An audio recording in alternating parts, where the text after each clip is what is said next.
Que bom estar contigo novamente. Abrir a palavra de Deus, continuar nosso estudo. Vamos a pedir a presença de Deus para poder estudar esse tema. Amante Deus, obrigado, Senhor, por hoje poder estar junto novamente com meus queridos irmãos e analisar esse tema tão importante sobre cruzes e destino. Que teu Espírito nos guie em cada detalhe para que possamos decidir sabiamente nosso futuro eterno. Em nome de Jesus. Amém. Hoje vamos a estudar o tema, como mencionei na oração, sobre cruzes e destino. É terrível quando nós olhamos o mundo religioso e vemos a confusão que existe na mente das pessoas em relação a este e outros temas. Estudando o tema da origem do mal, as pessoas não sabem responder à pergunta de onde eles vêm. E sobre a origem do mal, muitos constroem uma ideia errada sobre o destino. Eu tenho má sorte. O que significa ter má sorte? É predestinação? É karma? Que é isso? É um modo de pensar específico da nossa cultura, ainda que vivemos em países cristãos, com uma cosmovisão totalmente diferente a que estão pensando essas pessoas. É verdade que é muito complicado imaginar um mundo totalmente livre. Sabe você que nós nascemos como escravos? Sim. Ao falar de escravo, a liberdade parece uma loucura ou algo irreal, afinal, somos livres ou não? Os filósofos têm brincado com este conceito na cultura europeia, especialmente na grega. Não há um conceito de liberdade. Democracia não é liberdade. É o que expressa a própria palavra. Kratos significa dirigir, governar. Demo significa povo, verdade? Então, o que significa governar ou dirigir o povo? Que significa ser livres? Estamos falando no sentido espiritual, no contexto da guerra entre o bem e o mal. A liberdade, meu querido, quero te dizer que é um momento. E sobre esse momento eu quero falar hoje contigo. Não são muitos os momentos de nossa vida, por sorte, os momentos em que as forças do bem e o mal estão equilibradas. É muito poucas vezes. Lembro quando eu tinha uns 4, 5 anos, meus pais me levaram para um circo. Era uma tenda enorme. E ali a gente viu elefantes, viu leões, girafas, tanta coisa que tinha ali, não? E eu lembro que estávamos ali dentro daquela enorme tenda, quando de pronto se desligaram as luzes, começou uma música, e começou ali, e de pronto os holofotes enfocaram todos para cima, quando apareceu um homem bem ali na altura com uma roupa bem brilhante.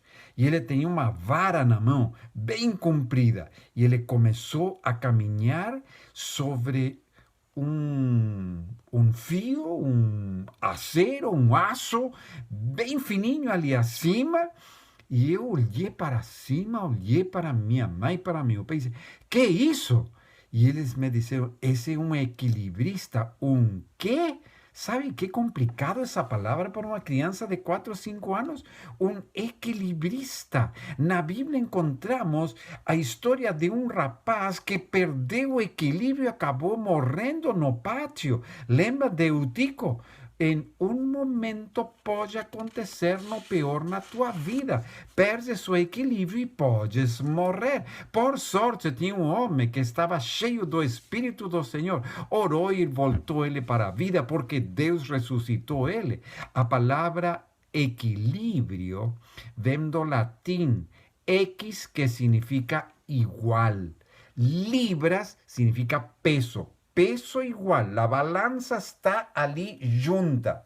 Em nosso caminhar para o norte, para o céu, para a nova terra, para a chegada da segunda vinda de Cristo, também em algum momento nossas vidas se encontram com um ponto no caminho, no lugar onde as forças do bem e do mal estão no equilíbrio, e esse é o momento quando você pode fazer tua escolha, porque sabe, há uma diferença bem marcada entre a maneira que Deus quer conduzir o mundo e a maneira como Satanás quer conduzir o mundo. Para isso, teremos que entender dois verbos.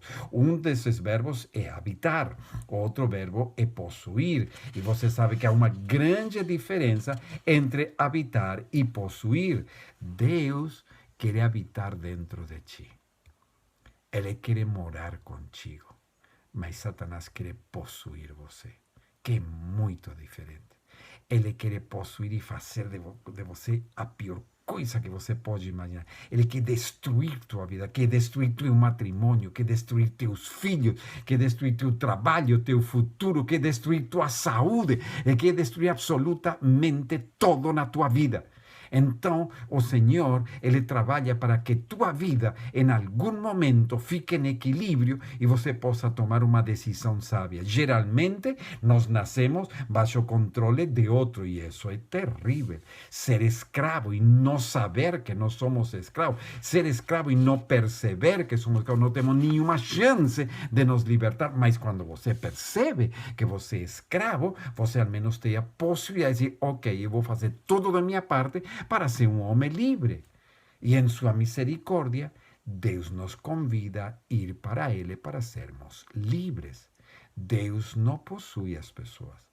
Ele quer habitar, ainda que em algum caso nós encontramos na Bíblia que Jesus ele chegou a possuir, por exemplo, a Saul.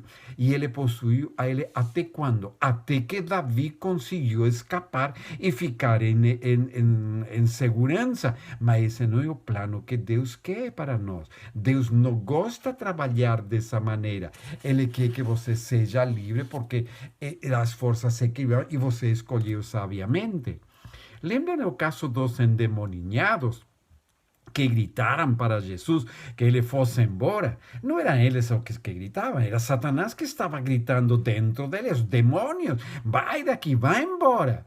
Mas Jesus captou a voz do fundo daqueles homens e Jesus atendeu o clamor deles. Não incomoda quão longe está teu clamor.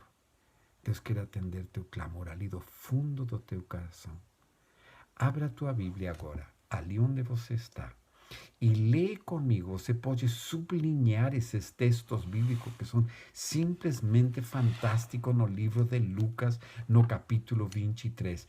Ele nos mostra uma maneira muito marcante, a maneira como as forças do bem e do mal em algum momento estão equilibradas, em outro momento desequilibradas. Hoje eu quero ler dois textos bíblicos com vocês. Um está aqui em Lucas, o outro está no Velho Testamento, no livro de Reis. No capítulo 12, capítulo 23, desculpa, eu quero começar lendo com vocês o versículo 12. O verso 12 do capítulo 23 de Lucas diz: naquele mesmo dia, Herodes e Pilatos se reconciliaram, pois antes viviam inimizados um com o outro. Quando Pilatos envia a Jesus a Herodes, eles fazem as pazes porque eles estavam em guerra entre os dois. E agora, como Pilatos reconhece ele como alguém superior, que podia ajudar a dar uma solução a um aspecto, então eles se reconciliaram. Se reconciliaram por meio de uma situação que é muito desagradável. Veja no conflito entre o bem e o mal. O império de Satanás está dividido. Eles estavam divididos, mas Satanás luta para que eles se unam. É uma luta comum. E o Espírito de Profecia diz que os demônios brigam entre si. Não há paz no reino de Satanás. Se alguma paz existe, é somente no momento que estão unidos para destruir uma alma. Te vou dar um exemplo. Coloca 10 cachorros em uma gaiola. É um canil. Coloca eles ali dentro. Os cachorros estão ali, eles brigam, mordem um para outro. De pronto você solta ali do lado de fora, um coelho. Os cachorros continuam brigando? Não, de jeito nenhum. Você abre a porta do canil e que fazem os cachorros? Unidos como um só equipe, detrás do coelho, para acabar com ele. Satanás e os demônios brigam, mas quando eles percebem que você pode ser presa dele, eles estão unidos como nunca antes para acabar com tua vida. En esa ocasión, Pilato y Herodes fizeram as pazes. E veja como de repente a força do mal ganha forças. Vamos ao capítulo 23, a partir do versículo 13 agora.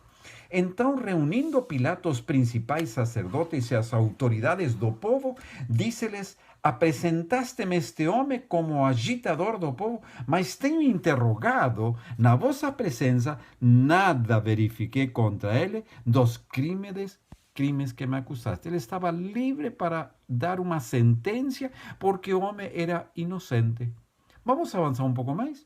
Nem tampouco Herodes, ele também não achou. Pois no lo tornou a enviar, e pois claro que nada contra ele se verificou digno de morte. Portanto, após de castigá-lo,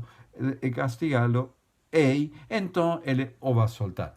Gente, não tinha por que castigar ele, se era justo, para que vai castigar? Mas ao menos ia soltar ele. Vocês percebem? Veja agora o versículo 17. Era-lhe, pois, forçoso soltar um detento por ocasião da festa. Todas as festas, eles soltavam um preso. E então, agora, eles iam a soltar um preso. Verso 18 diz: toda a multidão, porém, gritava: fora com este, solta-nos Barrabás. Barrabás estava no cárcere por causa de uma sedição na cidade e também por homicídio. Barrabás estava preso porque ele se considerava o Messias.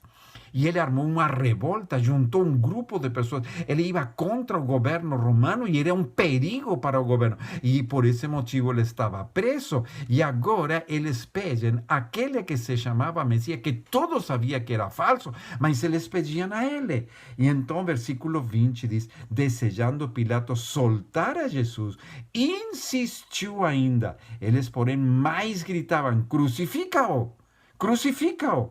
Então, pela terceira vez, lhe perguntou: que mal fez este? De fato, nada achei contra ele para condená-lo à morte. Portanto, depois de o castigar, soltá-lo-ei. Vocês percebem? Ainda estão equilibradas as forças entre o bem e o mal na cabeça de Pilato. Ele podia ainda decidir livremente o que faria de Jesus. Pilato agora, que está por desequilibrar, recebe uma mensagem da sua esposa.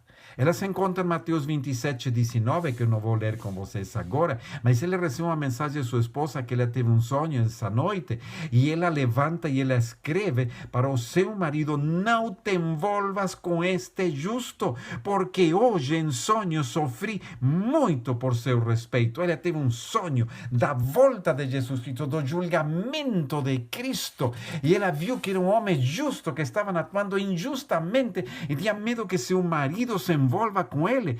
Pilato recebe uma mensagem sobrenatural. Deus faz de tudo o possível para que se faça o equilíbrio, para que Pilato escolha com sabedoria o que ele iba a decidir de Cristo, porque Cristo queria, Deus queria a salvação de Pilato. Ele queria salvar ele. E agora encontramos o versículo que me preocupa muito, que me faz pensar numa missão, numa responsabilidade que temos nesse conflito entre o bem e o mal. E o verso 23, que eu gostaria que você sublinhasse na tua Bíblia. Veja o que diz ali. Mas eles instavam com grandes gritos, pedindo que fosse crucificado. E o seu clamor prevaleceu. Passou o momento de escolha de Pilato. Ele não tinha mais escolha. Ele descuidou o momento que ele podia decidir livremente Ele deixou passar esse momento. Tinha passado. Já tinha ido embora a ocasião da liberdade de escolher o correto, o que ele sabia que era correto. E Pilato continuou seu caminho e sabemos como terminou a vida dele. Falou uma voz. Falaram duas vozes, falou uma multidão, porque os sacerdotes começaram instigando o povo e finalmente todo o povo, como um só povo, gritava e chegou a produzir o desequilíbrio. Sabe o que me preocupa de tudo isso? Faltaram vozes do bem, faltaram as vozes para defender a Cristo. Pedro e João, sabemos que eles estavam ali, sim, olhando de longe. Outros estavam escondidos porque tinham medo. Faltavam vozes para lutar pelo bem. Entendes o que pode acontecer quando você está em um grupo de pessoas e está acontecendo uma conversa que leva para um lado bem errado e você fica calado? Você pode fazer a grande diferença. Você pode fazer a diferença nessas famílias. Deus espera que você faça a diferença em alguém. Alguém está esperando por você. Você tem que fazer a diferença, começando com tua família, com teu cônjuge, com teus filhos, com teus pais. Que triste quando faltam vozes para o bem. Cada um de nós está frente a uma decisão nessa noite. Eu gostaria que você escrevesse a tua decisão de ser uma voz na balança positiva. Os métodos de Deus sempre foram muito simples.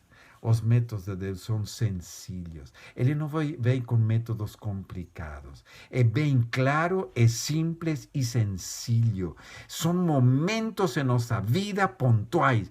Quem sabe? Nesse momento, tua vida está em equilíbrio e você está ali com uma situação difícil que tens que decidir nesse grande conflito se você vai escolher a vida ou a morte.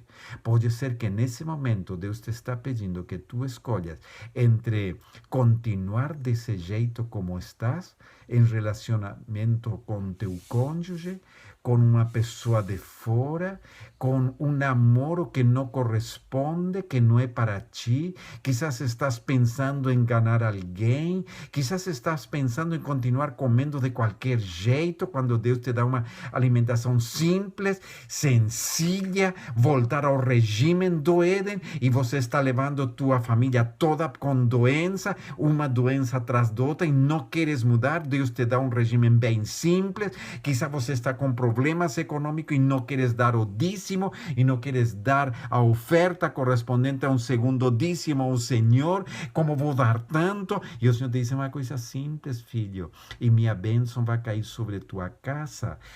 Provai-me agora nisso, e vocês verão. Pode ser que tenha alguém que está clamando que você ensine a Bíblia e você está fechado, e eu não consigo fazer isso. Claro que você consegue. Se você consegue falar, você também consegue ensinar a Bíblia, né? Com alguém. Eu quero te dizer que se nesse momento as forças do bem ou mal estão em equilíbrio em tua vida, então é momento de tomar decisão. O céu e a terra tomo hoje por testemunha contra ti, que te pus a vida e a morte, a bênção e a maldição. Escolhe, pois, a vida para que vivas, tu e a tua descendência. E nesse momento, você tem a possibilidade de fazer a escolha. Não deixes passar, porque é um momento que você pode escolher. Depois passou.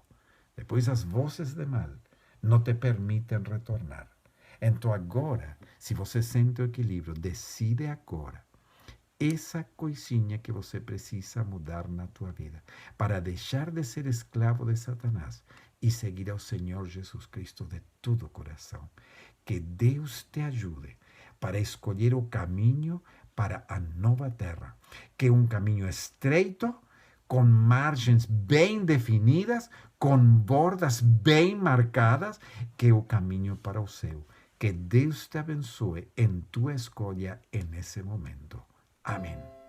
Amante Deus, que teu Espírito trabalhe como nunca antes com meu irmão, minha irmã, com esse jovem, com essa jovem, com essa criança, para que decidam se colocar do lado de Jesus Cristo, custe o que custar, e assim terão uma vida de paz, de esperança, preparando-se para a eternidade. Oramos em nome de Jesus. Amém. Que Deus te abençoe. E amanhã a gente se encontra novamente, quando possivelmente você vai convidar alguém para que venha participar junto desses temas que estão fazendo tanto bem para ti e vão fazer para teu vizinho também. Um abraço bem grande para ti.